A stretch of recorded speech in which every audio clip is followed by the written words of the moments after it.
That's hands. My lady, good morning. May I please call Professor Barclay? I swear by Almighty God. I swear by Almighty God. That the evidence I shall give. That the evidence I shall give. Shall be the truth. Shall be the truth. The whole truth. The whole truth. And nothing but the truth. Professor Barclay, thank you for coming to My pleasure. Professor, good morning. If I may start with your background, is it right that you are a professor of palliative care at the University of Cambridge and continue to practice as a GP and consultant in palliative medicine? That's correct, yes. And you are also the clinical lead in end-of-life care for the Cambridgeshire and Peterborough Integrated Care System. That's right. You have co-authored a report for the inquiry with Professor Sleeman, which can be found at INQ 30587-295. If I may, could you just start by briefly summarising the key areas that the inquiry asked for your expertise on, please? Yes, certainly. I think it was to summarise the challenges that the health and social care system, particularly in care homes, faced in providing care for people approaching and at the end of their lives during the COVID-19 pandemic, and the impact of those changes, particularly on patients and their families, as well as health and social care professionals, and to make recommendations for how we might be more resilient in the future. Thank you. Now, your report provides important and detailed statistics on excess mortality across the UK, both prior to and during the pandemic. And I would like to start by looking at those with you, and in particular some of the graphs that you've included in your report. So if we could have on screen, please, INQ 30587-295, page 42, and this is figure 6. Now, is it right that this shows mortality rates during the pandemic compared with the average rates during the 4 years prior to that? That's correct. Now, if I may just focus on the line showing what I believe is the average number of excess deaths during that 4-year period before the pandemic. Yes. And the blue, so that's the blue line, and then we have the yellow bars which show the additional deaths. Can you just explain to us what that means, please? Yes, so the line on the graphs is the average over previous years before pandemic, kind of what could be expected. The orange bars are the COVID-19 related deaths, where the patient was registered of having died with or from COVID, or where it was suspected to be a COVID death prior to confirmation of testing. And then the yellow is additional deaths that were not COVID related over and above those that could be expected. Yes, thank you. Now, at risk of oversimplifying, is it accurate to say that across the 4 nations, we can see that these graphs show that the death rate per 100,000 of the population increased significantly during the pandemic waves? So that's from March to May 2020 and September 2020 to April 2021. Yes. And that it returned to the average between those 2 waves. Broadly, that's a good summary. Thank you. And if we may just then go to the end of your report, that's page 74, paragraph 232.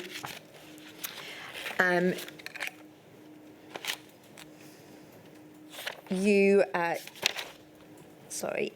say this. Early in the pandemic, it should be highlighted on screen in just a moment. Early in the COVID-19 pandemic, even though tens of thousands of excess deaths were predicted, the focus was on infection control, intensive care and emergency care, but not palliative care, and addressing the symptoms associated with dying from COVID-19. A failure to prioritise palliative and end-of-life care may have contributed to shortages of equipment, medicines and staff, with the result that many dying people did not receive the care that they needed, and died with avoidable symptoms and distress. Would you recommend for a future pandemic that there be pandemic planning to reduce the risk of significant increase of excess mortality again? Very definitely. I think that one of the recommendations there was an appropriate focus on infection control and ventilators, etc.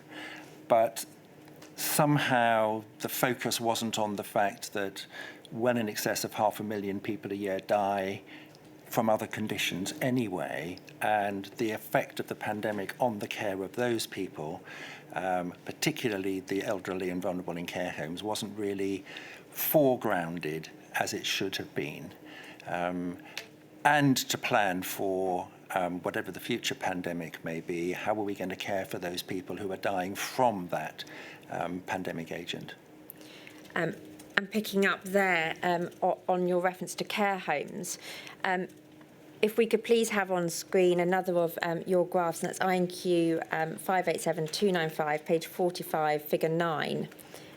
Now this shows deaths in care homes during the pandemic, again compared with the average during the preceding 4 years. So if we could perhaps focus on the blue bars in these graphs. Are you able to help us with what that shows, please? Yes, so certainly. So again, as in the previous graph, the blue line is the average from previous years. The blue bars here are non-COVID-19 deaths. So on the medical certificate of cause of death, COVID-19 did not appear. And the pattern is concerningly similar in all 4 nations, that particularly in the first wave in care homes, there was a big peak in mortality on the blue bars, on top of which there was the orange bars there, which were COVID-19 related deaths. And so that tripling of mortality during the first wave, I think is very concerning. And I think you say in your statement that in March 2020, care homes briefly became the most common place of death in England and Wales, overtaking hospital deaths for the first time. Correct. That's right. That was a situation that had not been projected until 2040. That's right. In relation to deaths that occurred at home, if we could have on screen, please, INQ 30587-295, page 48, figure 12. Yes. Thank you. What does this graph show us in regard to deaths at home during the pandemic? Thank you. So this is it's a Nuffield Trust report showing broadly similar data in terms of the peaks in care homes in yellow and hospitals in blue. But I think to focus on the purple, which is deaths at home, similar peaks, but this kind of makes it clearer that there was increased proportion of deaths occurring in people's own homes in the inter-peak period and sustained afterwards, and indeed we've seen that sustained since. So there was increasing need for health and social care provision in people's own homes at the end of life. Do we know, Professor, what some of the reasons could have been for that?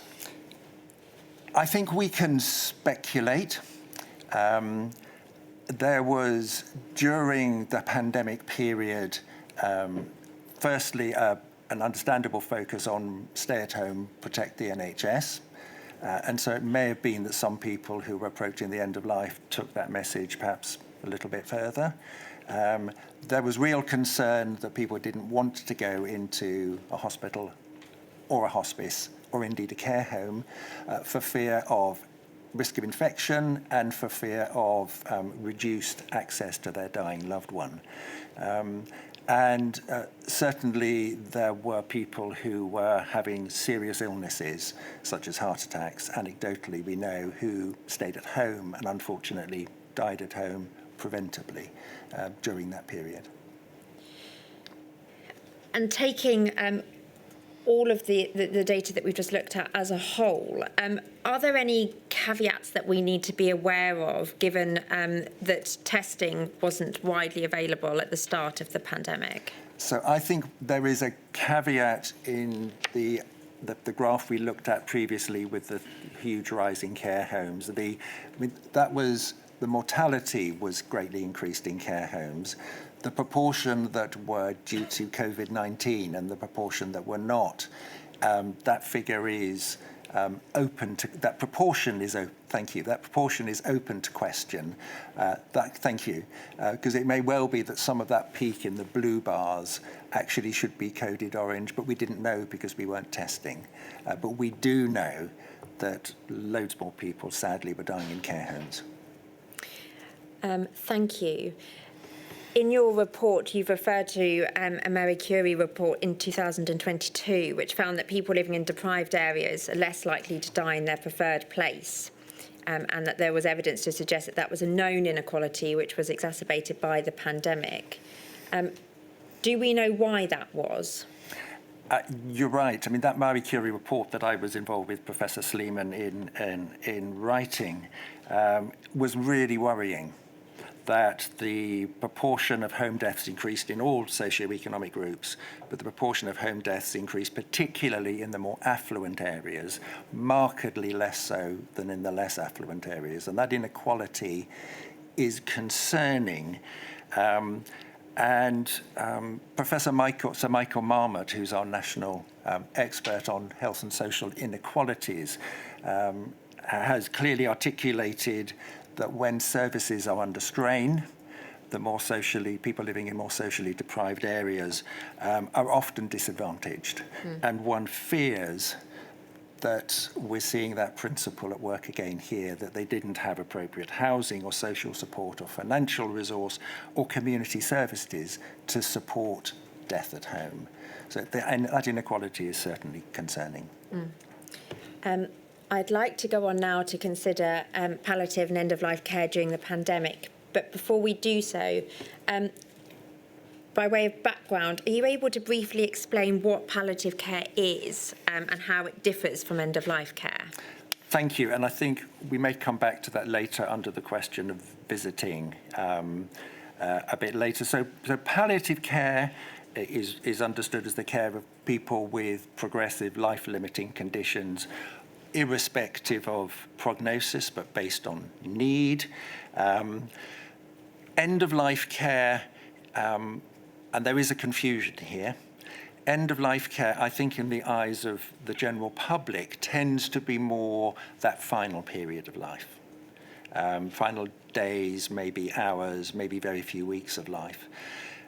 NHS England policy describes end-of-life care as the last 12 months of life. And that's the current policy view at the moment. But I think in the light of some of the comments that have been received at this inquiry, particularly from the care home setting, we may need to rethink that, because that caused confusion and upset. Because people were told that my loved one is on their GP end-of-life care register, which we're encouraged to have, which is broadly the last year of life, but the care homes were saying yes, but they're not sufficiently end-of-life. And that was hurtful and confusing, and it was the health service that was creating that confusion, I think. And is it right that most people will receive end-of-life and palliative care in their home or in a care home? Yeah, so certainly palliative care, that final period of months or whatever of life is certainly at home. There may be episodes of admission to hospital. We have national mortality data that shows that 49% of all deaths post-pandemic are occurring at home and in care homes. Small proportion in hospices, 5% in hospices, and 43% in hospitals. But I think it's important to add two things, that a lot of people receive hospice care who don't die in a hospice, but they receive care in other settings, and there are hospital palliative care teams. But most of that final months of life, possibly years of life, is at home. And when people are at that very final stage, most of the care provided is by GPs district nurses, or our colleagues in other specialties in hospital, and of course in care homes. Well, you brought me neatly onto my next question, which was who most commonly delivers this type of care? Okay. It is what is called, maybe slightly clumsily, generalist care, but family doctors are specialists in family medicine and geriatricians in geriatric medicine, etc. But it is the usual care team who is providing care for those people. And in care homes, it's the care home staff, the nurses and the visiting GPs. At home, in the community, in care homes and in hospital, there are specialists who are fantastic. I happen to be working in both areas. But the majority of the care is given by people for whom that is not their sole job, if that makes sense. Yes, it does make sense. What about the social care workforce? What's their role in providing that level of care? So the social care workforce, given that 21% of all deaths are in care homes, social care workforce hugely important in the provision of their care. And it's easy to overlook the home care, social care workforce who visited people's homes. So that workforce is really important. And in the response to the pandemic, and perhaps more generally in health and care service planning, our social care colleagues, I'm afraid, are sometimes the poor relations and overlooked. But they are absolutely critical. I'd like to ask you some questions now about training for those professionals that are critical to that level of care. So you have said in your report that outside of the education that doctors, nurses and the social care workforce receive, there is no mandatory training on end-of-life or palliative care. Is that right? That is sadly correct, yes. What benefit do you think it could have brought during the pandemic if that training had existed before? So, I mean, it's there to a variable extent for student doctors and student nurses. My understanding is it's not there at all for healthcare assistants in a uniform way. But we are expecting our resident doctors, our senior doctors, our nurses, and our social care colleagues to be caring for people, and they haven't been prepared in the knowledge or the skills or the attitudes in how to care for people. But they suddenly found themselves having to do so. And in the care home setting, when there was less visiting and less visiting from health service colleagues, they found themselves really quite scarily isolated and having to do things that they hadn't done in such an unsupported way before. So it would have made a huge difference if they'd said, oh yes, I've heard about that. I think I can have that difficult conversation, for example. Would you therefore support there being training, perhaps mandatory training for the health and social care workforce in preparation for a future pandemic? I think that's absolutely essential. And that's one of our core recommendations. And to make sure that that is mandatory training that is meaningful and helps people to prepare not just for how to use this drug, but for the psychological and other care of patients and critically of their families as well.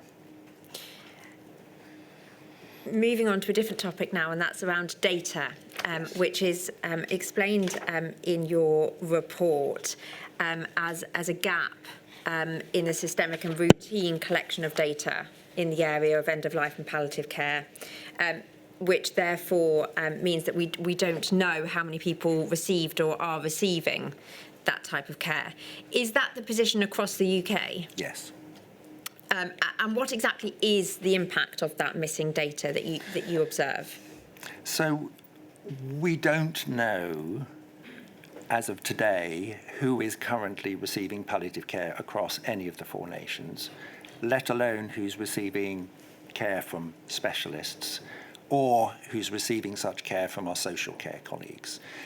It may be recorded in individual teams. It is in no way shared. It is in no way linked with our big national data sets. We we are in the dark. There was obviously lots of research activity, but if we could more clearly identify and share that information and be able to track people through the health and social care system, which can be confusing, to make sure that we're getting all the right people in at all the right times and having all the right conversations, that would be hugely important. And what was the impact of that lack of data during the pandemic? So one of the impacts was that actually, if we ask the question, what was the experience of dying of COVID in a care home during the pandemic or dying from non-COVID in the pandemic, we don't know the answer to that question. And to ensure better linking up and therefore better coordination of care and better identification of, oh, we need to ramp up the support here, or we need to get some medication in place there. It tended to be reactive, whereas the care for people approaching and at the end of life needs to be proactive. What might happen next? What's the plan? Have we had a conversation with the patient, if possible, if they have capacity, or with their next of kin? And that ties into things like advanced care planning and DNA CPR conversations, which we may come on to. That needs to be done in a proactive way, not in a, oh my goodness, we need to do that for hundreds of people. And you have referred to the use in England of the Quality and Outcomes Framework. Are you able to briefly explain what that is and whether it's widely used and provides the necessary information you've been referring to this morning? So that's very interesting. So the Quality and Outcomes Framework is a part of the way that GPs are incentivised and paid. And it has been subject to a lot of change over the years. Originally, GPs received a small amount of what's called QOF funding for having a register of palliative care patients and meeting to review them. My understanding in the latest iteration of the Quality and Outcomes Framework, that has now been removed, partly because it's become better established practice. So it incentivized practices to seek to identify and plan in the way that I've described for their patients and received part of their payment as a result. Thank you. Do you know if there are equivalents in the devolved administrations? I don't know the answer to that question. I think I might be right in saying that the Quality and Outcomes Framework was a national framework rather than just for England, but I'm not 110% sure, forgive me. Okay, thank you, Professor. We started in your evidence talking a bit about the early pandemic period and where the focus was. If I may return to that for just a moment, you have described how there was very little published evidence to guide the pandemic response for palliative care services. And I wanted to ask you whether you've been able to find any evidence of planning or preparedness at a national or a local level for palliative care during a pandemic. In terms of a future pandemic? In terms of the COVID-19 pandemic. Okay. So, I mean, as a nation, we were caught out when COVID-19 came upon us. And this is one example of how are we going to respond for the needs of these people approaching the end of their lives. There was some very impressive work that rapidly happened from the Association of Palliative Medicine. We describe in our report a work going on in Scotland and in London and other areas as well. So numerous people were rapidly saying, how are we going to respond to the needs of people dying from COVID and associated pressures of what if we run out of medicines or there isn't the workforce? So we ramped up rapidly, but we hadn't seen it coming, but then the health service hadn't seen it coming.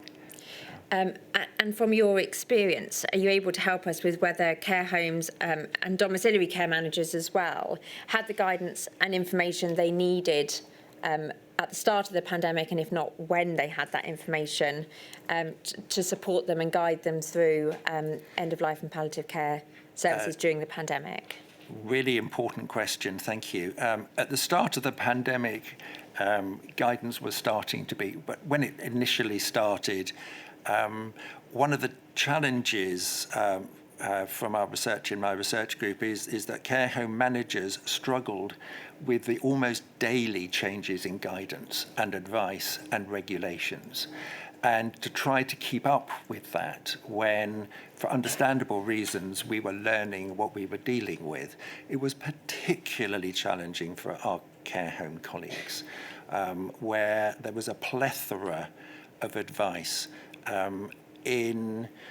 and of course, they're often they're private organisations, so their organisation had advice as well as national government, as well as other organisations. So it was almost overwhelming at times and forever changing, and some sort of more coordinated. Okay, we're in a pandemic. This is a group that's going to produce authoritative guidance that's going to flex quickly. Would be helpful. I think you've referred in your report to the interim guidelines that were produced in Scotland. Yes. Do you know whether they were helpful and whether they've been evaluated in any way? I don't know of the evaluation. What I do know, and that was one of many examples where the need was recognised, they coordinated really quickly, and they had a robust process of expert and rapid review. And that was deeply impressive because we were learning as we went along how to respond. Initially, there was real concern from our hospital reports that people would die with great distress from COVID-19, which was true in some of hospital settings.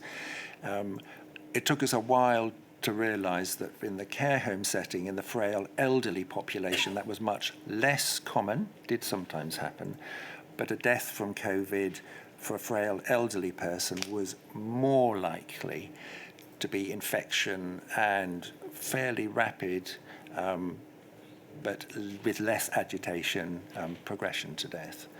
So the system that you have referred to in Scotland, is that one that you think could be replicated across the UK in a future pandemic? I think it would be very helpful to have set up in advance when the next pandemic hits us, in terms of the symptom of an end-of-life care for whatever the agent is.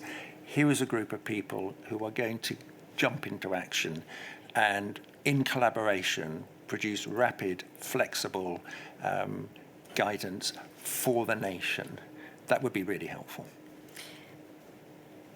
In Professor Sleeman's report, Fair Care at Home, she concluded that the pandemic was a stress test for palliative and end-of-life care. Are you able to help us with what she meant by that? Yes, very happy to.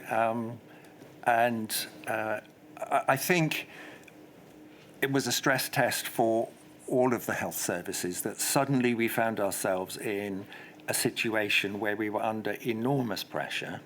Things were changing fast, and it exposed some of the weaknesses and vulnerabilities of care as it's provided at the moment suddenly became very starkly highlighted.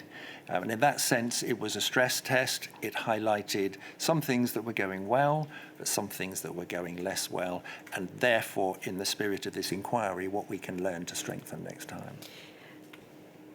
And we've discussed briefly the guidelines and how that could be improved in future, but would you support palliative care being included as part of pandemic planning in general ahead of a future pandemic? I think it's absolutely essential. There are, in England and Wales, and 550,000 people per year who die every year. And obviously with Scotland and Northern Ireland, the figure is larger. So this is a part of our population who need care and will continue to need care. And therefore, we need to plan for how are we going to make sure that those people, let alone, if you will, the people dying from whatever this next pandemic agent is, how are we going to make sure that those people get really good care So it's both and, it's not either or. Obviously, we need to focus on ventilators and ITU and PPE and all the rest of it. But there will be people dying during the next pandemic. How are we going to make sure that they are dying as well as possible in the most supported way? And so, yes, it needs to be an essential part of planning for the next time. Professor, forgive my interrupting. Would it be unkind, I'm sorry to be so basic, but No. the planning before COVID was about dealing with dead bodies rather than people before they'd died? In what sense, my lady? Well, as in, because I've done a module on planning. Yes. And when it came to end of life, I think as far as we could tell, the planning seemed to be very limited as to how you care for people as they're dying, as opposed to how you cared for their bodies once they'd died. Okay, for risk of infection and other sorts of things. That may well be the case. I mean, there has been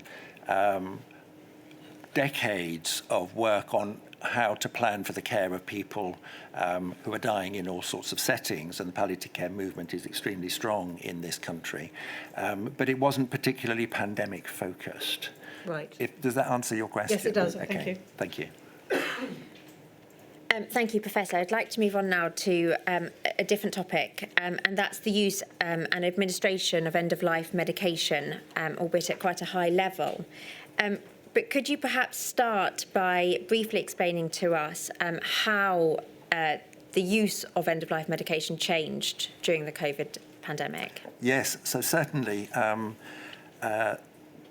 there were sort of two aspects for this. There's something that we describe called anticipatory prescribing, which is where this is long-established practice, where medicines are put in the home or in the care home for someone in case they need them in the future, so that the drugs are there. You need the clinician to administer the drugs as appropriate. And one of the challenges during the pandemic was there was a great considerable increase in anticipatory prescribing, which is documented in some of our research studies. That then led to a concern around, are we going to run out of medications? And there was a related concern to when someone needs, if someone is so ill that they can't swallow medicines, they would need it by injection, are they going to be, particularly the nurses in care homes or in the community, who are able to visit and administer? And those were the two concerns that arose. Thank you. And perhaps if we could break some of that down now. Were there enough staff and medical professionals during the pandemic to go to care homes or to go to people's private homes to administer that medication? There were, and we outline in the report with a map of the UK, there were reports of staff shortages, medication shortages, and equipment shortages during the pandemic, which was concerning, very concerning. And our care home colleagues were amazing the way they stepped up, but they were being given an awful lot of responsibility to identify who was approaching the end of life, etc. So there were times that we got very close to seriously running out of medication. There was what I describe as an outbreak of common sense, which was a change to national pharmaceutical regulations, which allowed a care home who had injectable drugs already prescribed for resident A, who didn't need them, but they weren't prescribed for resident B, who needed them now. Previously, it was not permitted to repurpose those medications. But in all four nations, everyone recognized that this is slightly crazy. The drugs are in the home, they just got the wrong, in the care home, they got the wrong patient's name on. And so with appropriate safeguards, because these are controlled drugs sometimes, there was a change. So you could use someone else's medication. And that relieved some of the considerable pressures. Are you able to help us with when that change came into force? I can't remember the date of that, I'm afraid. I'm pretty sure it was early on in the first wave. Thank you. And it was uniformly welcomed. You have referred to the additional responsibilities that staff took on. Was there also an impact on family carers or people that were supporting their family members at home? So, well, both in the care home setting and in the home care setting, the answer to that is huge. So if I could start with the care home setting, clearly they weren't able to visit. And for a care home resident who may well be very frail physically and or cognitively, having family members who can visit not only improves the quality of their life and their final periods of life, but also someone who can advocate for them. And family members felt very, I think, frustrated, maybe too gentle a word, by the fact that they weren't able to fulfill their desperately wanted duty to their loved one. And in the home care setting, a lot more responsibility was falling to families of the person who was approaching the end of their life. There was introduced something that had been in place before, which was encouragement for family carers to administer injectable medications for a dying loved one. That's a very, very big ask. Some family carers felt able to do that under supervision. Tends to be particularly people with a clinical background. But to administer drugs to a loved one who's close to the end of life, who dies shortly afterwards, I know as a doctor, is emotionally very challenging. What it must be like for a family carer, I think, is very different. And we need to ensure that that doesn't happen simply because there aren't enough nurses available to visit. Our community nursing workforce is very stretched. And out of hours is very, very stretched. And that's a structural kind of stress test that we need to address for the future. Do you think there was enough training, support and education, both for care professionals, but also for carers in the community, family carers as well, around how to administer this type of medication before the pandemic, and was there any delivered during the pandemic? Okay. So it's family care administration of these injections has been in place in Australia and other very rural areas, and in some rural areas of the UK for a while pre-pandemic. It became a bit more prominent during the pandemic. To be honest, our understanding is it was actually relatively little used because mercifully our care home, our community nursing workforce and our social care workforce were not so depleted that they weren't able to continue that role.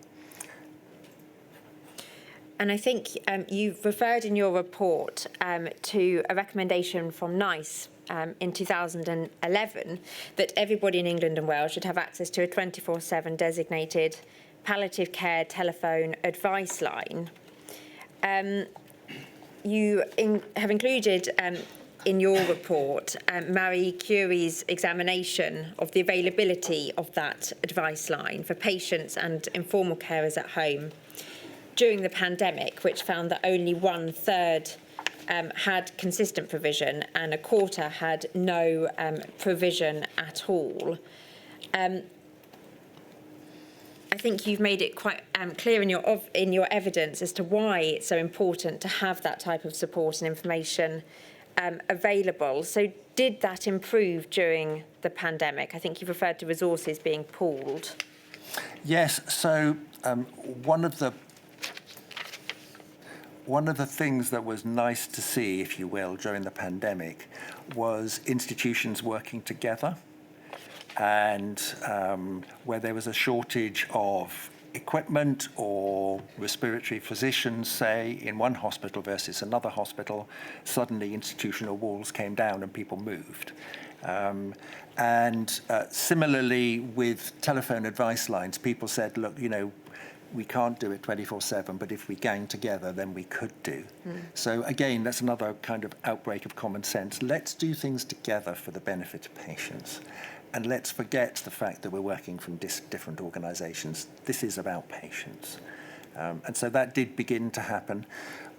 One of the problems with nice guidance like that, and many of the other bits of guidance that we have documented, is that unless there's resource associated with the we recommend this in a resource-constrained health and care service, it's very tricky to implement. And there are a lot of sort of must-dos coming down to our integrated care systems and other people. And the leaders are really struggling with, well, how do I do this and that and the other, when actually we have no additional resource. And I think we flag that in our report, that if this is really, really important, which we would argue it is, then the way to make sure it really happens is to say, right, we're going to resource it. Would you support resources being provided in a future pandemic for such a service to be available? Definitely. And I think our recommendation would be, let's get these up and running now, because patients need it now. And then that will mean that we're robust and ready when, the Marie Curie report reduced a huge increase in the callers to their advice line. Fantastic that they did that. The need was there. Let's get it in place now so that it's ready to ramp up. I'd like to ask you now some questions about the CovPal care home study, yes. Which was set up in late 2020 to investigate the response of UK care homes in meeting the needs for palliative and end-of-life care during the pandemic. And it included an online survey for care home managers and interviews with staff in 2021. Can you briefly summarise the findings of that study for us? Yes, of course. I was associated with that study. It was very concerning what it identified. That, for example, that the care home managers and staff really struggled with a lack of recognition of their central role, both by government, by the public, and from the media, leading, for example, for them to being low priority for PPE and testing. They were down the bottom of the list, and that's not okay. We identified in that study that relationship-centred care, which is so central to care home care, particularly end-of-life care in a care home, was fundamentally disrupted. How do you have sensitive conversations when you're in a face mask or in PPE or through an iPad or through a window? Now, some of this may have been necessary, but it was deeply traumatizing to residents, families, and to staff. And care home managers felt underwhelmed, unsupported, and, as I mentioned, bamboozled by the constantly changing guidance. And I think from that study, you identified that in order to maintain a relationship-centred care, it is contingent on key pillars, 3 key pillars being present. The first being the integration within health and social care systems, including primary and palliative care. The second being digital inclusion. Yes. And the third being workforce support. Is it right to infer from your evidence a moment ago that none of those things were present during the pandemic? They were certainly not adequately present. And care homes, in terms of services, in terms of digital, and in others, kind of found themselves at sea and isolated. Yes. And the inquiry has heard about the increased use of technology, and your report has explained how that did extend to end-of-life care. Were there any barriers preventing its effective use to provide end-of-life Yes. or palliative care in care homes and in the community? Certainly in care homes, Wi-Fi was extremely variable in the care home sector, sometimes absent. It was relatively easier to gear up and get iPads available, but a frail elderly person who may have some cognitive impairment, who's not remotely familiar with what an iPad is, found it hugely distressing to have the face of a loved one and not recognise, or, well, why are they not here? So it was very challenging. And the other related IT issue is that social care records are not linked with healthcare records. Were there any positives to come out of the increased use of technology in this area? We did learn that it is possible to communicate certainly reasonably effective with colleagues without being physically in the same room, that you could have meetings. We discovered the various platforms that are in use, which really hadn't been in use before, but you could discuss patients, you could... I did ward rounds in care homes with the manager or the lead nurse going from room to room. And I found it really distressing that there was a patient who was, from what I could see on the screen, in the very final few hours of life, and there was the family next to them, but I couldn't be there. But the care home staff were the heroes, they were there. And if I found it distressing as a clinician, what was it like for families who at times, when visiting wasn't allowed at all in some settings, saying goodbye over an iPad? That was really difficult. Thank you. I'd like to move on to a new topic now, and that's advanced care planning. Can you briefly explain what advanced care planning, or anticipatory care planning as it's referred to in Scotland, is, and why it is so important? Yeah, so certainly it has a number of different names, but this is something that is broadly recommended, that it's a process of discussing with an individual and those close to them their wishes and preferences for the future. It's an offer of a conversation about what if and what when. It requires very sensitive communication skills, and some people will indicate not now, or not with you, or not today, thank you. And these are often conversations over a period of time, but it can be enormously helpful to get a sense of what's important, particularly if in the future that person should lose decision-making capacity. So we know that what was important to this person was whatever it was. And to then, in some sort of document, and there are a range of different documents out in the country, which is a patient-held document, which documents my understanding of my condition, my preferences for the future, and the clinical recommendation. And in the form that I'm most familiar with, called Respect, right down in the bottom right-hand corner is the shared decision about resuscitation, but it puts resuscitation in the context of we're on the same page, we understand what's happening, and let's do some planning together. You've described the Respect forms in your report as being much more about, much more than just resuscitation decisions. Yes. And completing a DNA CPR form. So is that what we can take from your evidence there? Very much so. It puts the DNA CPR decision in the context of the wider discussion, critical.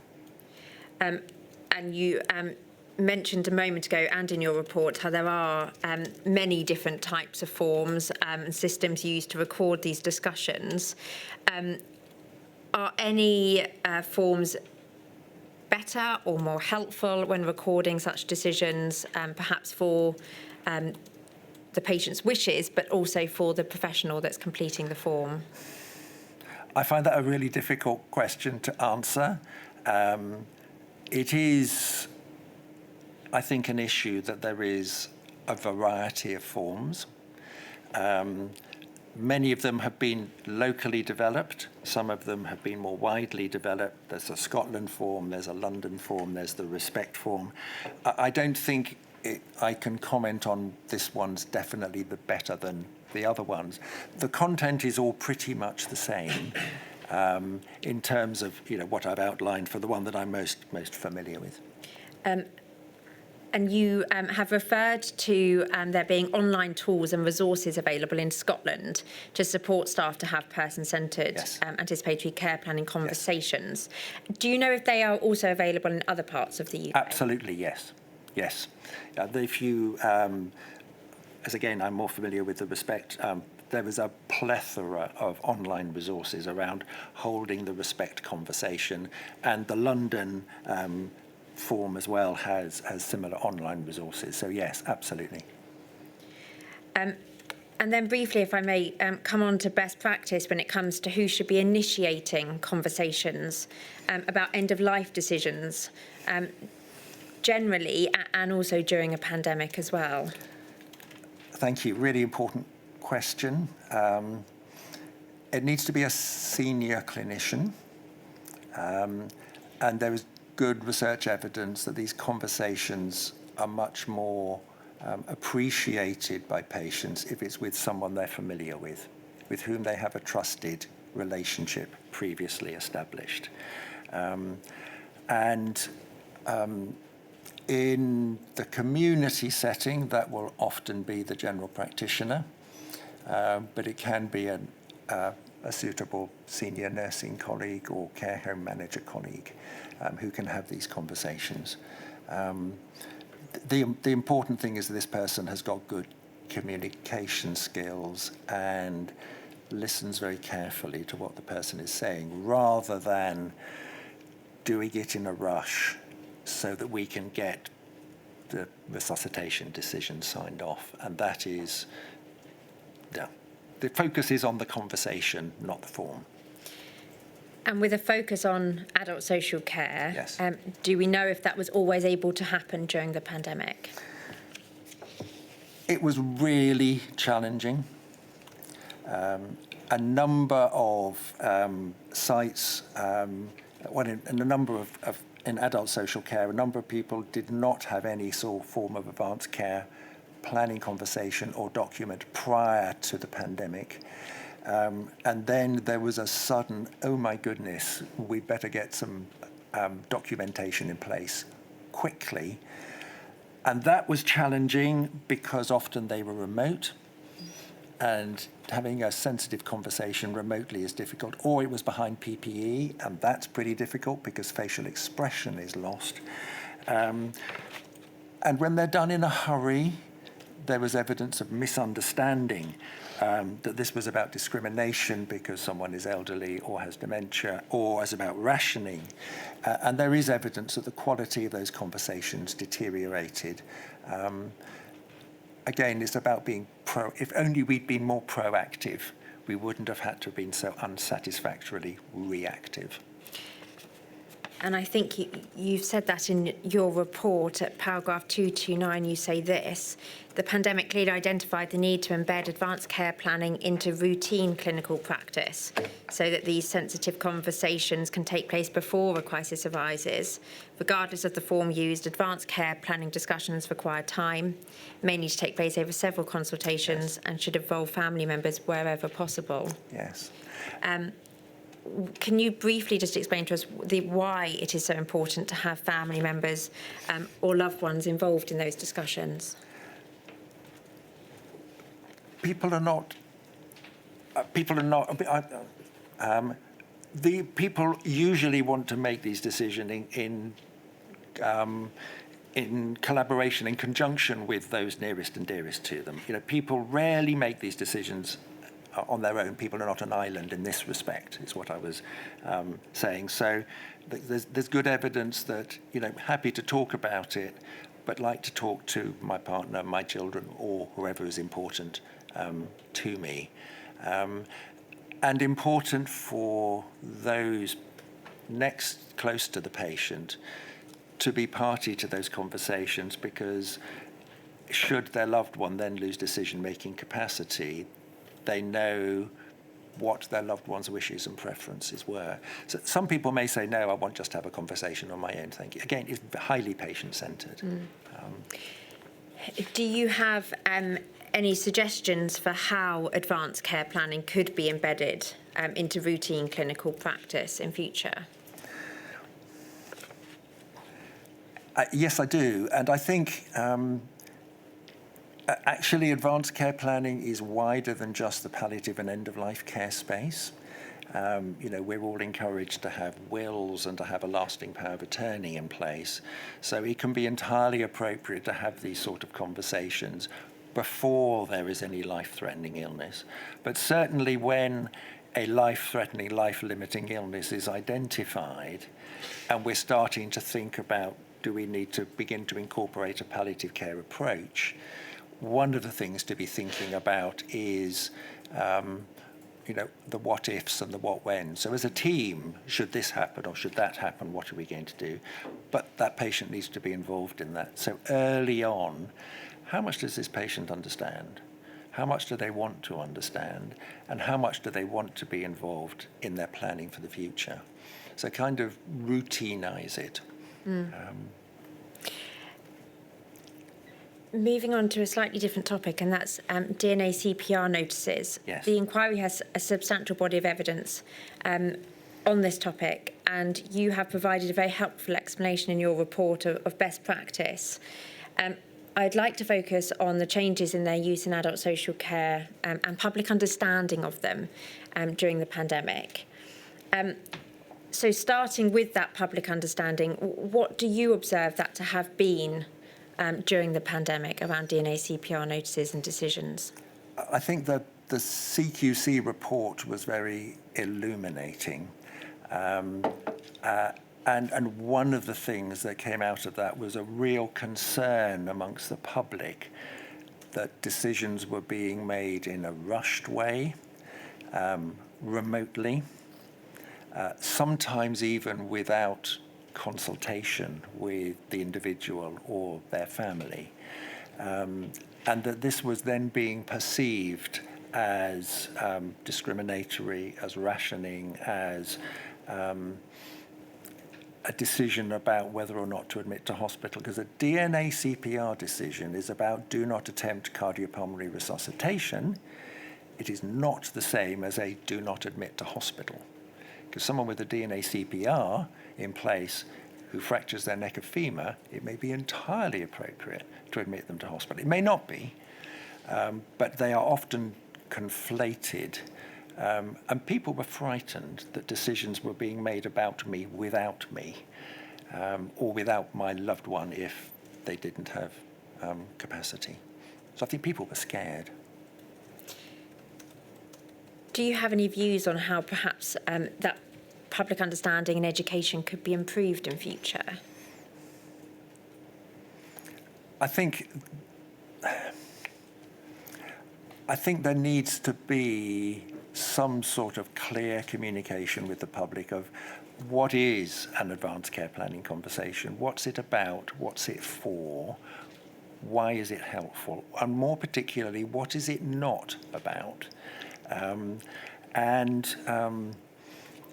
In my area of Cambridgeshire and Peterborough, if I may mention, we're actually thinking of a bit of a public campaign, which we're thinking of calling Expect Respect, and encouraging the public at any stage of life to come and see their GP and say, I'd like to talk about this thing called respect form, please, or if in London or somewhere else, kind of normalising it.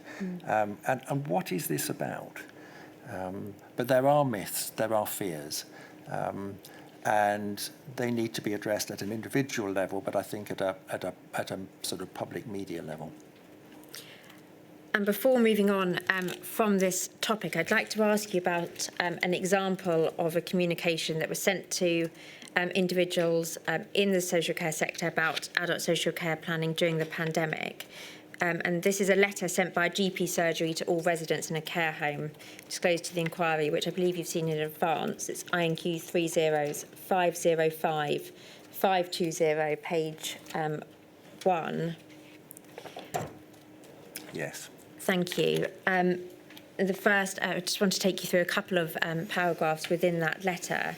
So the first paragraph states that as the COVID-19 pandemic continues to worsen, it is important to plan well for your or your relatives' future care. Getting a good understanding of your wishes will help carers and clinicians help to give you the care you want where you want it. And then if we may go down to page 2, please, under the heading Hospital Admission.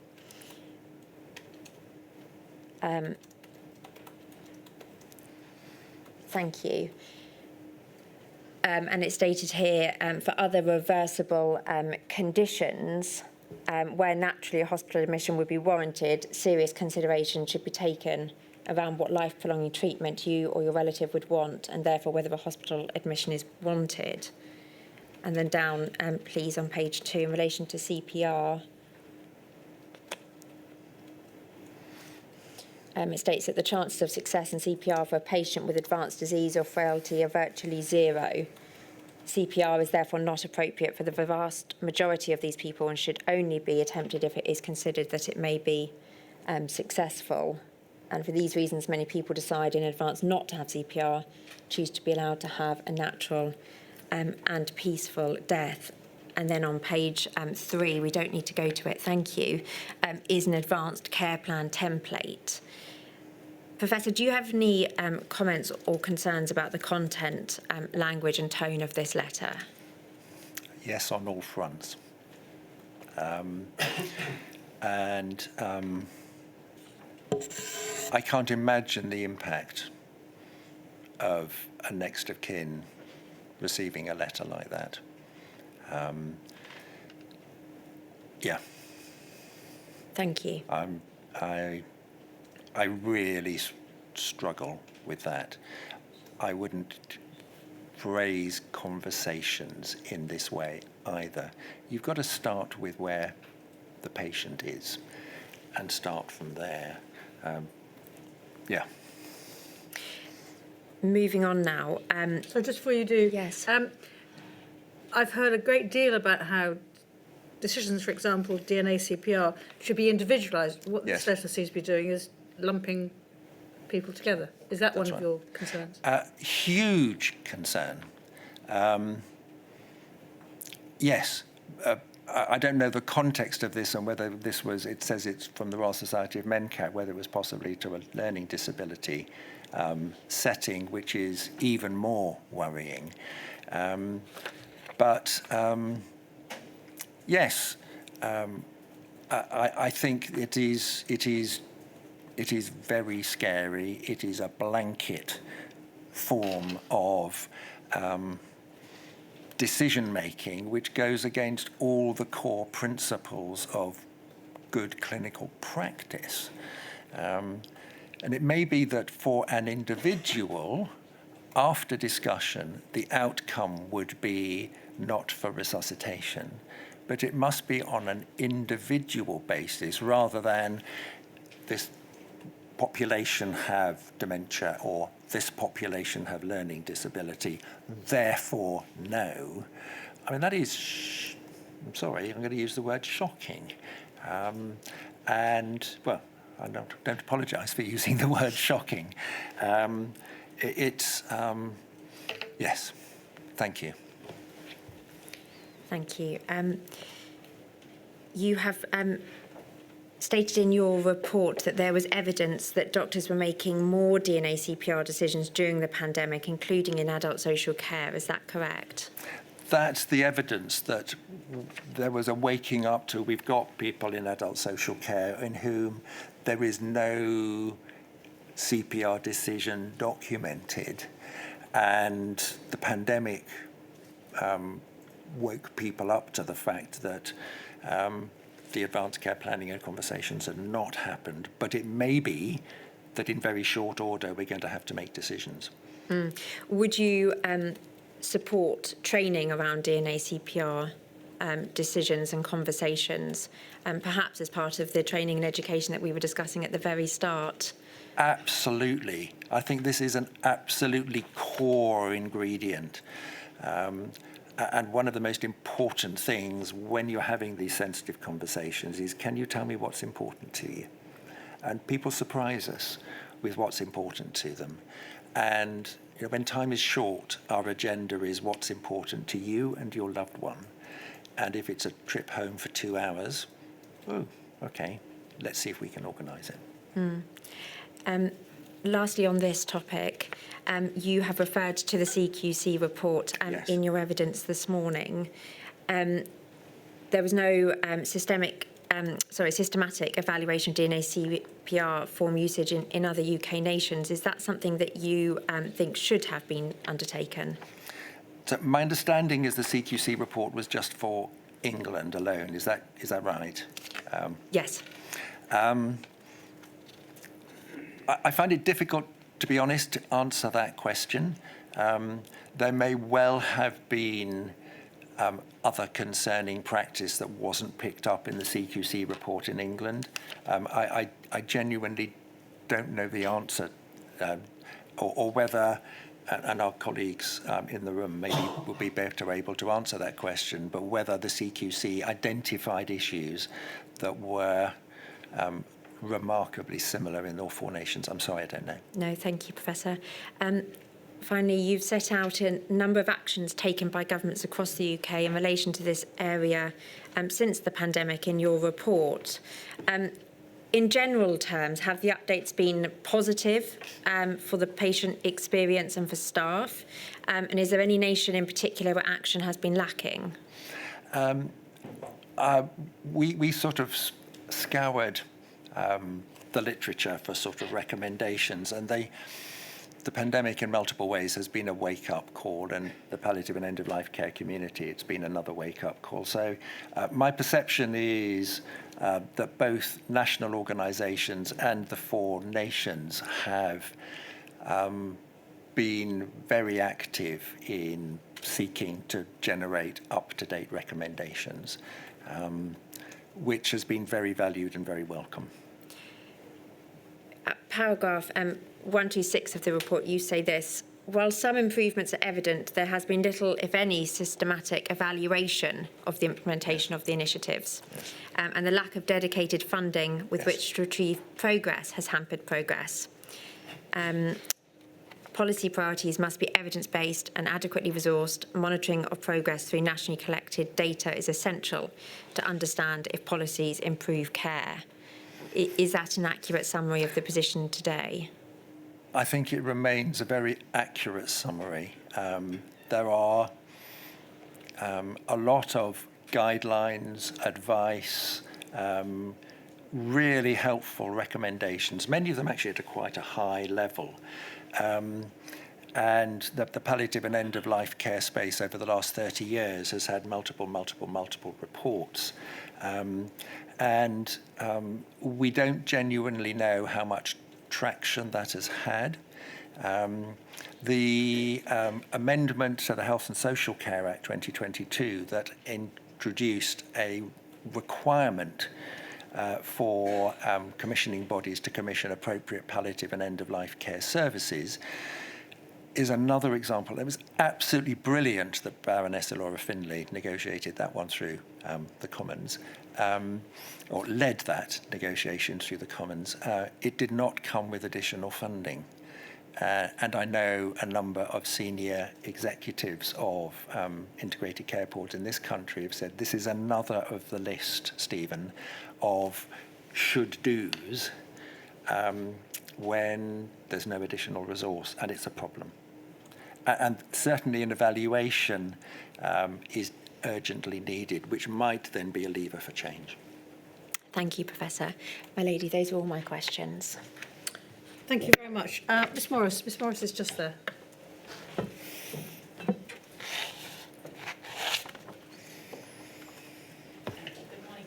Good morning. On behalf of the COVID bereaved Families for Justice UK. And just 2 topics, please, to explore and maybe ask you to expand on. Certainly. The first, you've already touched upon the CovPal care home study with counsel to the inquiry. I just wanted to explore with you some of the limitations of that, please, and whether any further research is required. You highlight in your statement that in that study, only a very small number of care homes were surveyed in Scotland, Wales and Northern Ireland, and there was an absence from patients, families or staff other than care home managers. Yes. So in your view, is there a need for further research to identify and study the experiences of those residents and family members during the end-of-life care period in the pandemic? The answer is I'm sure that would be helpful. The CovPal care home study that I was partly involved with was one of a series of high priority studies commissioned early on in the pandemic. Yes, it had limitations. It was predominantly England, and we didn't hear the voices of those important people that you mentioned. And we need to hear those voices. I would agree. Thank you. My second topic is around end-of-life treatment in the community, outside of care homes and hospitals.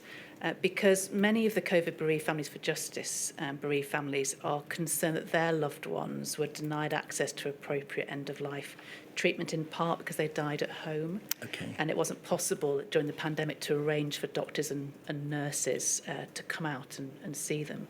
Is that a concern that you recognise? And if so, what can be done in the future to ensure that there is that access to appropriate end-of-life treatment at home? I think the first thing to say is I do recognise that it was very tough for people. My understanding is that our community nursing colleagues were, on the whole, continuing to visit people because community nursing is hands-on care that is difficult to do remotely. They may well have been under-resourced and response times may well have been reduced. General practitioners did largely move to remote consultations under guidance in terms of infection control, etc. This is one of the real problems. And I think there is no question that certainly when it comes to palliative and end-of-life care, a remote consultation is nothing like the same as an in-person consultation. I've described my experience in a care home. And that was some people's experience. Thank you very much. And so looking forward, yes, what could be done to improve that access in all cases in a future pandemic? I think we were between a rock and a hard place because there was real concern that visiting professionals, that visit was not without risks of introducing infection or introducing infection when they moved on to visit the next person because PPE is not 100%. Really, really difficult before there was PPE available. So if we can find a way to ensure that visiting is as low risk as possible, I don't think it will ever be zero risk. But one of the important aspects of caring for someone at the end of their life and their families is a physical presence. And a digital presence is not the same. Thank you very much, Professor. Thank you, Milady. Those Thank are my you, questions. Mr. Stanton. Mr. Stanton's over there. Thank you, Milady. Good morning, Professor. Good morning. I ask questions on behalf of the COVID-19 Bereaved Families for Justice Cymru. Yes. I have a question in respect of DNA CPR, which you've already dealt with at some length. And the question is, going forward, how do we ensure that DNA CPR notices are not interpreted as a proxy for do not treat? Thank you. Really important question. Forgive me if I say a little bit about the RESPECT document. That was developed by a close colleague of mine, Dr. Zoe Fritz, who researched standalone DNA CPR documents and identified significant harm from the inpatient setting, that people who were for DNA CPR were not turned, et cetera, et cetera. And it was precisely, as you say, identified as almost do nothing. And that's out of that research, Dr. Fritz developed in our locality the RESPECT form, which puts it very clearly in the context of that broader discussion. So that's one answer to that is don't have standalone DNA CPR conversations, have them in a broader ACP conversation. And I think there needs to be patient and family and public explanation, that this is simply a decision that should this patient's heart stop, we will not attempt cardiopulmonary resuscitation. But this doesn't exclude anything up to, of necessity, it doesn't exclude anything up to and including that. I mentioned, if someone falls and fractures their neck of femur because they've got a DNA CPR, well, yes, okay, but they may well need to have it pinned. I don't know if that helps. Yes, very helpful. Professor, if I could just give you an example of the concern of the group I represent.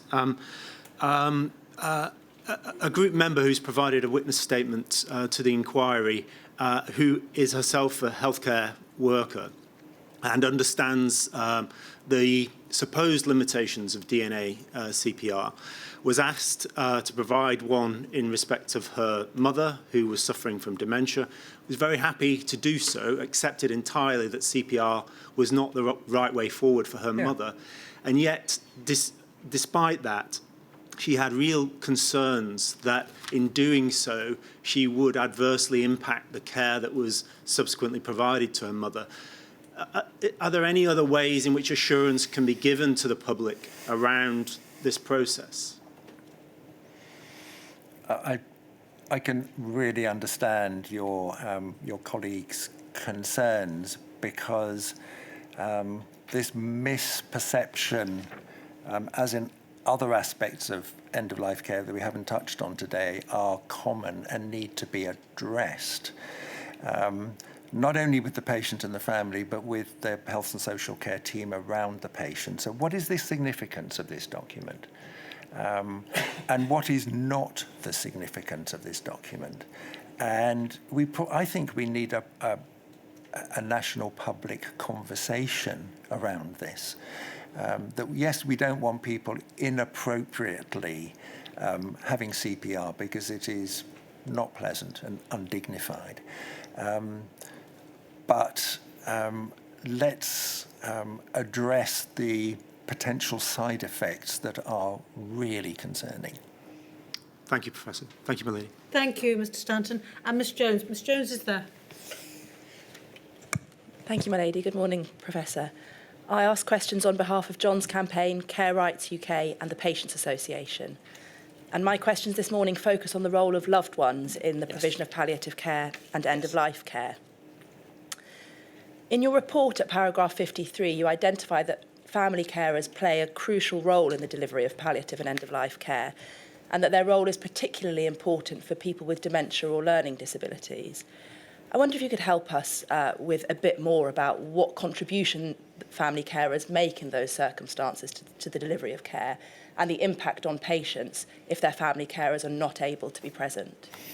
Thank you.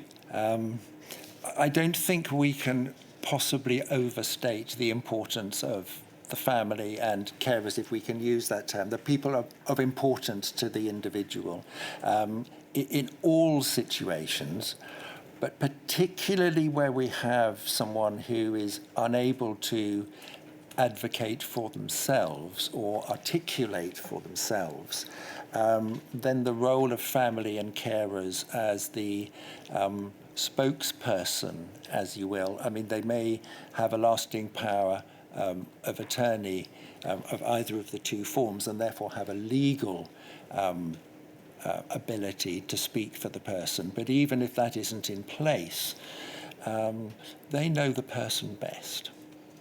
And even when there is no LPA in place and what's called a best interest decision is being made, it is incumbent on the clinician in that situation who's making a decision to consult with the family in terms of what would have been important to their loved one. So I think that's important. Actually, the quality of life for someone in a care home or at home for weeks, months, years is critically dependent not only on the staff but the family and people around them. And the inability to visit, and we can understand why that was imposed, was hugely, hugely distressing to care home residents and very hurtful if they were unable to perhaps to fully understand why their loved one wasn't able to visit. Because at the time that they felt most vulnerable and maybe to some extent realised that they were approaching the end of life, people want their nearest and dearest. Thank you. You do set out in your report some of the identified negative impacts of the visitor restrictions, including deteriorating physical health outcomes for patients, Yes. such as decreased nutrition and increased physical pain. And you also note that mental health was also severely impacted. Do you agree that the harm that was caused by the visiting restrictions could and should have been recognised earlier than it was? And if so, what mitigations could have been put in place to reduce the harm that was caused? Thank you. That's a really important question. I think there is no doubt that harm was caused. The visiting restrictions, we know why they were put in place.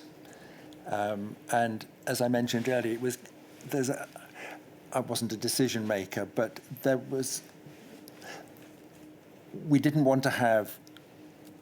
we couldn't have had totally free visiting because of the risks involved. And whether that balance was struck appropriately, I think, is open to question, and whether it was struck appropriately early on is also open to question. One of the other things that we raise is the time that it was when visiting restrictions were really tight, and the exemption was made when someone was, quote, end of life, was, as is highlighted in one of the family carers' reports, a source of extreme confusion and distress.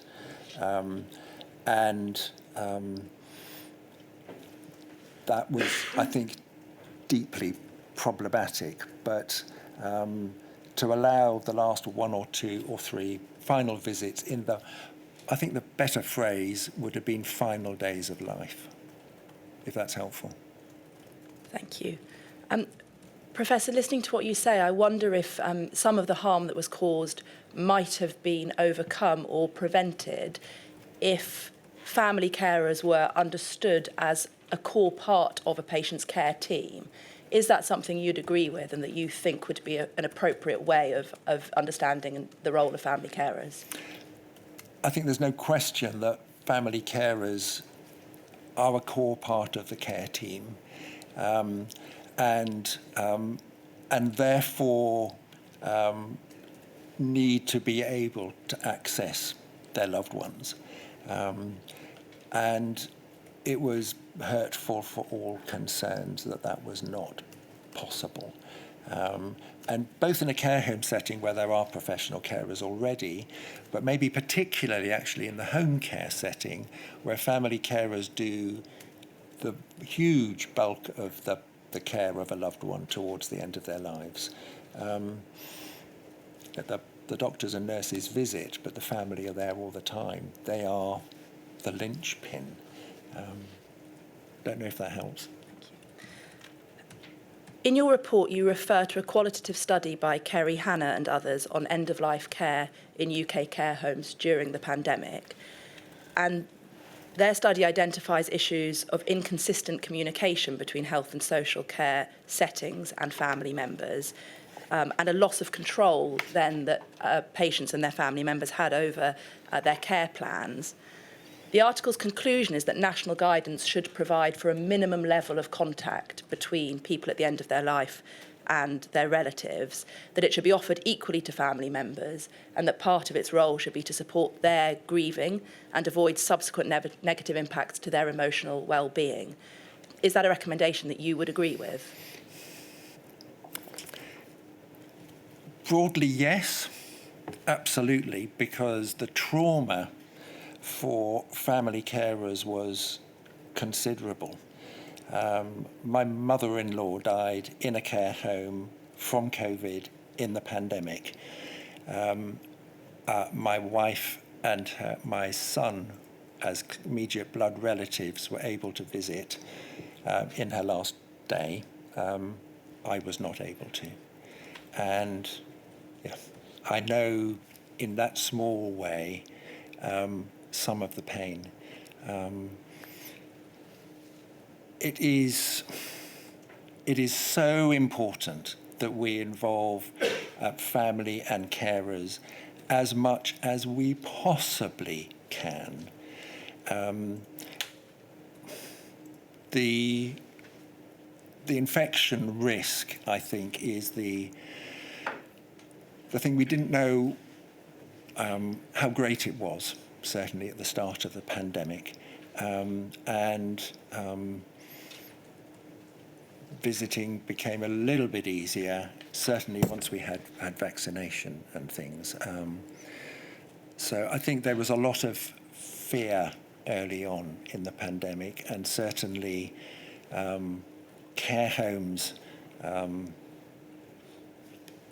aware of one large care home in my area where in the course of a week, a third of the residents died. And it was utterly, utterly devastating. And we need to plan, we need to think very carefully, balancing appropriate infection control with optimum safe family and carer support as far as possible in person, if that's helpful. Thank you, Professor, and I'm sorry to hear about your mother-in-law. Thank you. My last question today, then, is about slightly earlier in the process of providing palliative care to people. You say at paragraph 35 of your report that there's a need at the early stages of life-limiting illnesses for doctors and nurses to initiate conversations about the patient's clinical condition and their future possible trajectory. And you note that these conversations require highly developed and sensitive communication skills, and that they must be responsive to the wishes of the patient and their family members. How did the exclusion of family members from health and care settings affect the ability of care teams to have these conversations effectively during the pandemic? Very significantly, because I think I've emphasised already how patients are not an island, that many people want to have these conversations in conjunction with those important to them, because these are some of the biggest decisions in life, and for a professional to be having this conversation without family involved, possibly remotely, let alone in the blanket form that we have seen, goes against all best practice. Thank you very much, Professor. Thank you very much. Professor, thank you very much for your help with the inquiry. My pleasure. Can I just ask, I know that palliative medicine is recognised. Yes. Do you think it's sufficiently recognised? Gosh, what an interesting question. Or is it becoming more so? It is becoming more recognised. In the medical world, it is an established medical specialty. Yeah.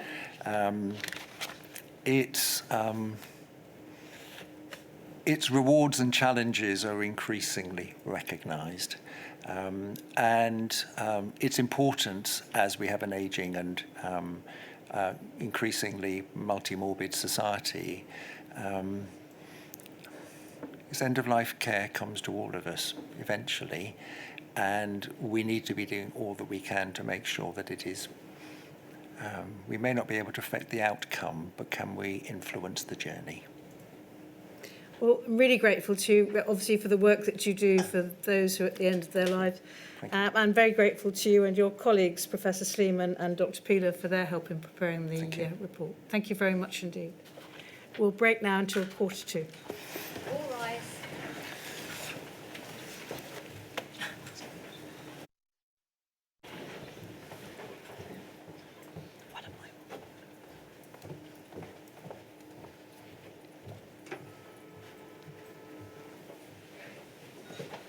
Ms. Carey. My lady, the next witness is Miss Catherine Griffiths. Good morning, Miss Griffiths. Can you hear me? Hello, good morning. Yes, I can, thank you. Right, I'm going to take you through the oath. I understand you've got a Bible there. Yes.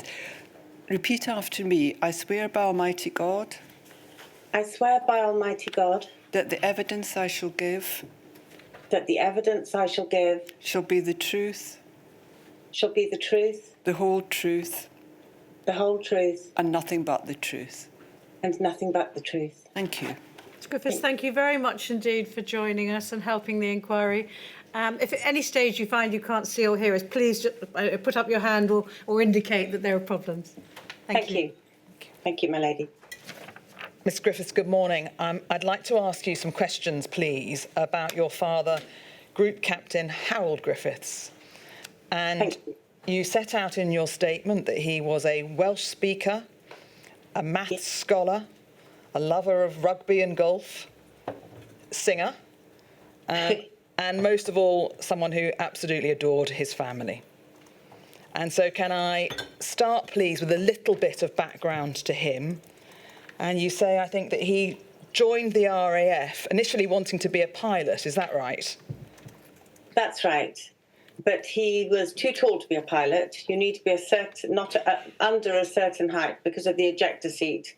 Your legs need not to be too long. Yeah. And he was, I think you say, 6'4" tall.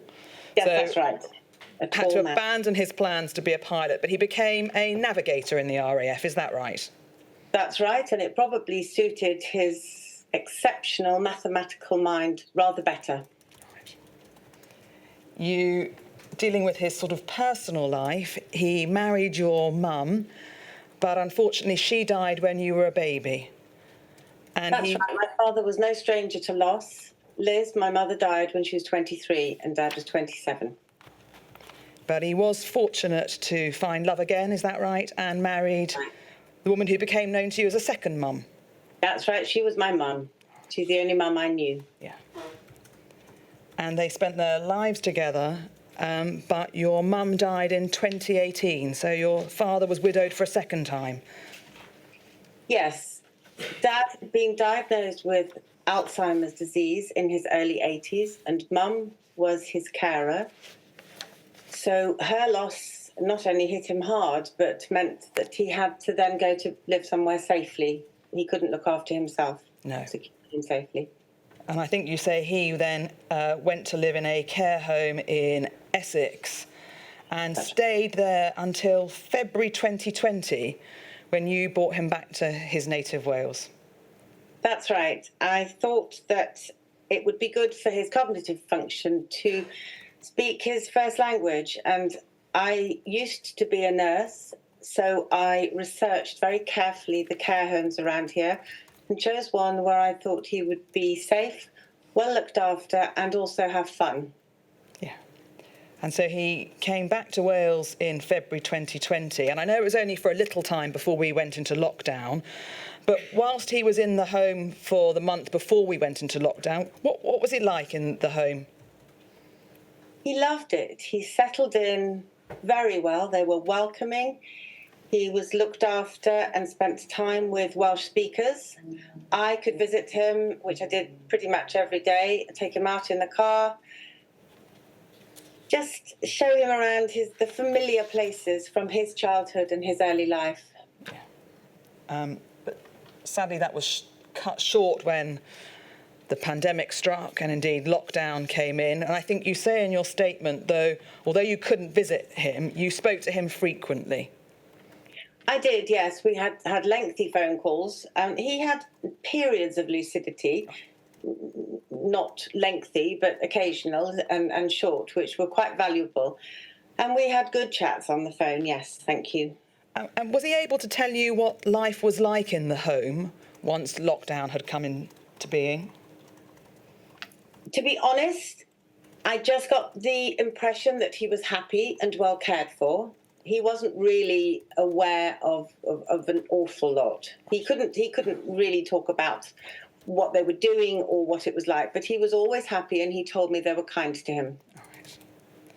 I think in addition to obviously speaking to him as and when you could and as and when he was able, you were able to visit later on in 2020 around his birthday, which I think was in June. Is that right, Miss Griffiths?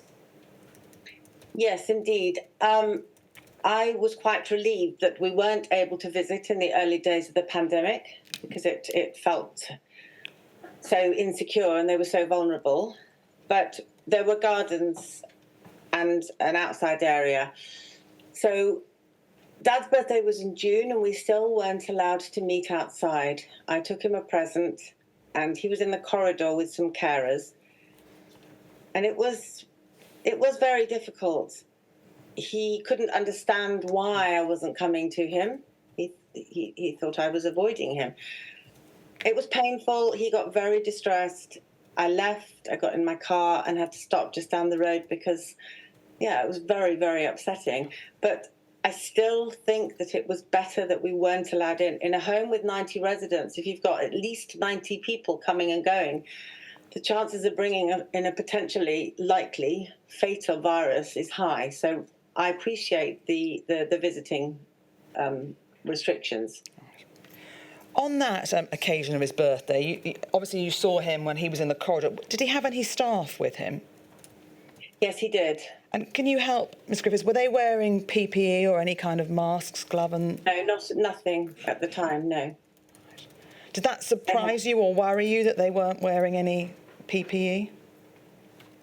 Well, it did afterwards, but at the time it was also distressing and unpleasant, and I couldn't really placate Dad that it didn't occur to me, but certainly when I got home, I wondered why they weren't masked and protected. Yeah. As far as I remember that, so, yes. And I think you say in your statement that there was another visit, this time a garden visit, on your birthday. Yes. And you were allowed to meet your dad in the garden. Can you tell us about that, please, Miss Griffiths? It was my 60th birthday, and we were allowed to meet in a kind of outdoor gazebo, both masked with surgical masks. We weren't not an FFP3 or anything more significant and protective. We sat outside. We had to remain 2 meters apart. We couldn't touch.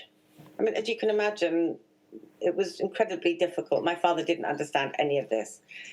And it was hard to stop him from embracing me, from holding me, from hugging me. And the carers had made sure that this happened. But they were there to make sure it happened, yes. And then after that, I went to meet my ex-husband for lunch in town, where we sat less than a metre apart, sharing tapas. And this was within the rules. It is all utterly incongruous. Just thinking back to that garden meeting with your dad, you were in a mask, I think you said, and was he in a mask as well? Yes, we were both wearing the tie-around surgical masks. How did he find it to communicate with you? Did you get a sense of whether he could understand what you were saying, how the mask affected the communication between the two of you? It wasn't only the mask, Miss Carey. The whole situation was incomprehensible for him. He really couldn't cope with it. He took the mask off and we left it like that. But he was agitated and uncomfortable the whole time and reaching to me and getting annoyed that I wouldn't hold his hand, or he couldn't understand it. I assume from his behaviour that he felt that I was rebuffing him and rejecting him. Were you able to have video calls with your father? We were, but Dad couldn't cope with them at all. He couldn't. It was most unsatisfactory. And it was very upsetting for him. Yeah. And so did you persist with those, or did you decide, perhaps given his upset, that wasn't the best way of communicating with him? The very best way was talking on the phone. He was happy and comfortable and easy with that. And we were able to have lengthy talks on the phone, so I didn't bother pursuing the video calls again. All right. You obviously have discussed there with us meetings with him in June on his birthday and your birthday. Can I just come forward a few months to the autumn of 2020? And you say there that there were numbers of deaths in Wales were increasing, and indeed the infection rates were rising. And you said there was a feeling of inevitability grew. What did you mean by that, Miss Griffiths? Well, very early in the pandemic, I spoke with one of the carers from the home. I spoke to them quite often. Every time I rang Dad, I had a good chat with them. And one of them said, very early in the pandemic, I'm very frightened. It feels like we're waiting for the inevitable. So now, in the autumn of 2020, October, November, we had a short fire break in Wales. I believe it was exclusively to Wales. And the numbers were greater. The numbers of cases of COVID were greater when we came out of the fire break than when we went in. And they were just increasing. They were getting higher and higher. This is the second wave, November 2020, when we knew quite a lot. I think a significant amount was known about COVID. And in other areas of the world, Southeast Asia, for example, and in particular Hong Kong, at this time, November 2020, anyone who wished to enter any kind of a care facility was obliged to present a negative lateral flow device test before they went in. And I couldn't understand why this wasn't happening here. As it happens, they weren't even trialled until a bit later on. And I think it was on the 9th of November 2020 that you received a call late one night. You say that you had been dreading because your father had tested positive for COVID and had also had a fall, and the care home had called an ambulance for him. Can you just help me? When did you first learn that your dad had contracted COVID? I learned he had contracted COVID some days before the 9th. The 9th is when he fell, and I think it's not an unusual presentation in an older person with COVID to have a fall. Yeah. And they, I think, had decided to take your dad to hospital. Did you speak to your father that evening? Yes, I did. The carers called me in the night, and I'm very grateful that they let me speak to Dad, because it is, in fact, the last time I spoke to him. He was alert and oriented in as much as he could be. He said he wasn't in pain and he was comfortable, and he assured me that he was going to be all right. There was some concern that he might have fractured his neck of femur, hip, which is why they took him to hospital. I think then he went into hospital. He was given some pain relief and fluids, and he, in fact, made some improvements such that they were able to discharge him after about 24 hours or so. Is that correct? That is correct, yes. I didn't speak to him in hospital, but I spoke to the nurses and to the doctor there, and they told me that he had responded well to the intravenous fluids and the analgesics and the steroid treatment. And was he then discharged back to his care home? Yes, he was. Do you know, Miss Griffiths, whether there was any care package in place for him when he was discharged? He was sent back to the care home with a full care package of morphine pump, analgesia, so controlled drug analgesia, and subcutaneous fluids. Now, may I just explain that subcutaneous fluids are a very safe way to give a dying person or a very ill person fluids, just to keep them comfortable and hydrated. It's not like, it doesn't go into your vein, it just goes under your skin. Right. So it can do no damage should the needle fall out or something. It's very safe. But was that package in fact adhered to, as far as you're aware? It certainly wasn't for 48 hours. Okay. Did you have to do anything to try and get the care package put in place during that 2-day period? I tried. I wasn't able to get it implemented. I was powerless. I was at home. Yeah. I think you But I say... was phoning the care home. I phoned the GP practice, because it's the in a care home where there isn't a registered nurse or anyone qualified, the controlled drug administration is carried out by the community nurses and the district nurses affiliated with the GP. And I was trying to get this package in place.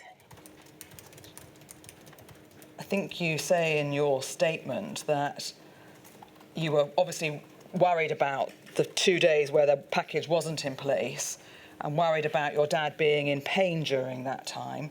And you say you called to discuss the matter in the night with the care home manager and received a call the next day. Can you help us with what the care manager's response was to your efforts to try and help your father? She was very, very angry that I'd called in the night. She knew that there's an 8-hour time difference with my brother who lives in Hong Kong, and I was passing information across to them. I was desperate. Yeah. I had to do something. I was not only desperate, but I was impotent. When you were the subject of her anger in that call, did it make you feel that you could call the home again?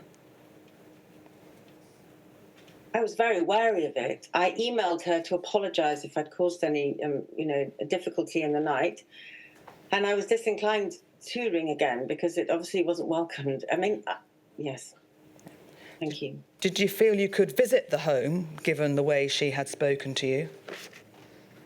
Well, visiting wasn't really on the cards at the time, Miss Carey, to be honest.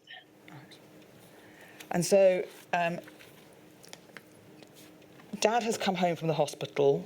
You've made the efforts that you've told us about to get the care package in place, and indeed, after a couple of days, it was in place. What was the communication like with the home over the next few days before your father came to his final few hours? Well, it was pretty poor. There wasn't really any... I mean, it was poor. Shall we leave it at that? Is that okay? Yes, Thank you. Absolutely. It was very poor. And you say that on the 16th of November, though, you were invited to the home to say goodbye to your father. And I think you say there that one of your brothers urged you not to go and be by your dad's side. And so you said goodbye to your father from outside. May I ask you about that, Miss Griffiths? And if you'd rather I didn't, please say so. But Thank you. Yes. what was it like having to speak to your dad from outside the care home, looking in at him? A 3-way WhatsApp call with my brother, Dad, and me outside the window. It was sleeting, it was cold, it was appropriately icy and hellish outside. Dad was inside. He was being attended to by what I assume was a nurse, because she was wearing a different uniform, and she had a flimsy plastic apron and a surgical mask on. Dad was in bed and looked dreadful. And he could hear our voices. He knew we were with him. And so Dad knew we were with him, and he was reaching out to me to help him. And once again, I was powerless. I was impotent. I couldn't do it. No. All right. And so I think following your father's death, you said that you felt you and your dad were treated very impersonally. Just take a moment. Are you able to give us any more details about the impersonal treatment that you feel you and your dad got? Mine was just simple. From the care home, they didn't really contact me. You know, there was no follow-up. There was no bereavement support of any kind. I did receive an email some time later asking me to pick up Dad's watch. And I bought Dad that watch when he moved here because he'd lost his. And I just couldn't face it, so I left it. As for the treatment of Dad, it wasn't actually the care home, but the restrictions that meant that, like all others who died of COVID, Dad didn't receive the dignified care that a dead body should. He wasn't cleaned, he wasn't dressed. As far as I'm aware, he was wearing some pajamas that were soiled that I'd bought him as a gift. I can understand that that was the restrictions, and I can understand why. But it also, it doesn't sit well, it doesn't feel great. It's not, I feel ashamed and sad and guilty that that happened to Dad. And of course, as you set out in your statement, you had to have a smaller funeral because of the restrictions that were in place in time. Although you have no doubt, given your dad's popularity, that had there been able to be a full funeral, it would have been a well-attended funeral.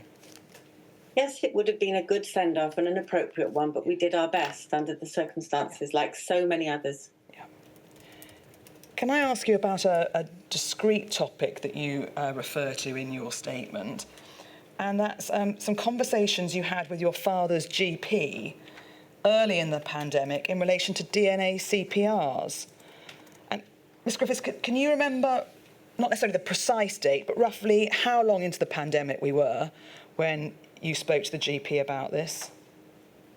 It was very early in the pandemic because I was at my ex-husband's and I wouldn't have been there if it had been lockdown. Right. And I took a call. Would you like me to explain what happened? Yeah. Thank you. I took a call from the GP who'd only just met Dad, and his first words to me were, "We need to place a DNA CPR order on Harold Griffiths." My response was I thought something had happened to Dad there and then, you know, but no, nothing had. He was physically well. My father's only problem was the dementia. He had no comorbidities other than age. And when I said I wouldn't approve it to the GP, the GP said, "Well, your father doesn't know what he had for breakfast. He can't do it." Now, that is true. Dad wouldn't remember what he had for breakfast, but he had full awareness of his mortality. And he both could and would have signed it had somebody spoken directly with him. I told the GP that quite clearly that should Dad be found collapsed and unresponsive somewhere, please don't do CPR. But he was well, and if and when his health declined, I would like him to have full palliation. Yeah, I think you say in your statement that you felt there was a complete lack of a bedside manner on display by both the GP, and is indicative of the system as a whole in relation to bereavement support. Yes, it felt brutal, and in view of Dad's robust physical health, to place a DNA CPR on him appeared to be simply because of his age.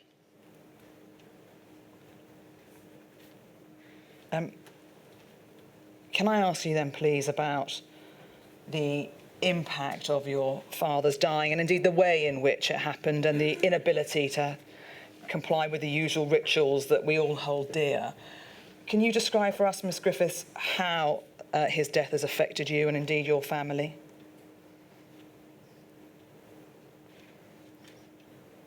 It's been very hard. That's an understatement. That's a poor word to use, sorry. Some of it's been a nightmare. And in fact, from early in the pandemic, it was terrible, terrifying. I was so frightened for his safety. I was frightened for his life. And afterwards, spending a long time being extremely frightened leads to panic and anxiety as a norm in one's life. I'm very fortunate in that I had an 18-month course of psychotherapy, private psychotherapy, which helped me enormously and gave me tools with which to cope with this. But there will always be fear, guilt for not being there with him and not being able to do what one feels one should for one's parent.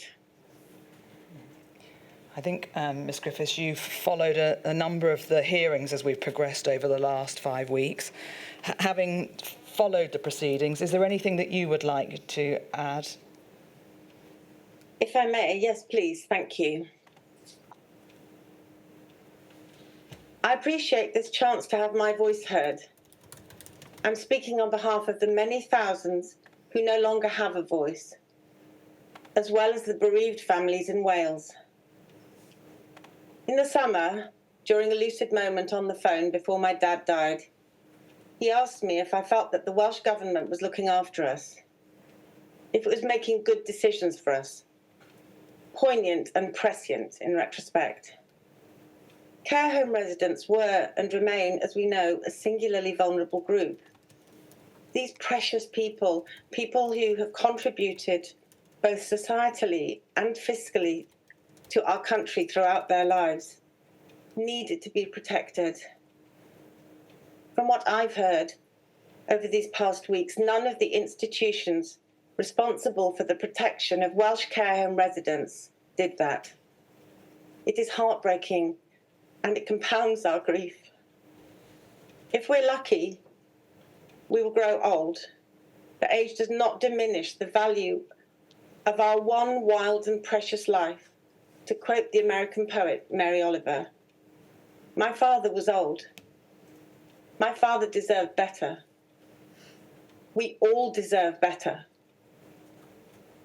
Thank you so much, Miss Carey. Thank you, my lady. No, not at all. Can I thank you both for that evidence and for the corporate witness statement that you have provided on behalf of Co-bereaved Families for Cymru. My lady, those are all the questions I have for Miss Griffiths. Thank you very much. Ms Griffiths, I too thank you. You said that your father was no stranger to loss, but obviously nor are you. And I do understand how difficult it must be to talk about that loss and your feelings at losing your father in those circumstances. I'm really grateful to you for the help that you've given to the inquiry. And can I emphasise just how important it is to me personally and to the inquiry to hear your voice and, through you, the voice of your father. Thank you very much. Thank you. Thank you, my lady.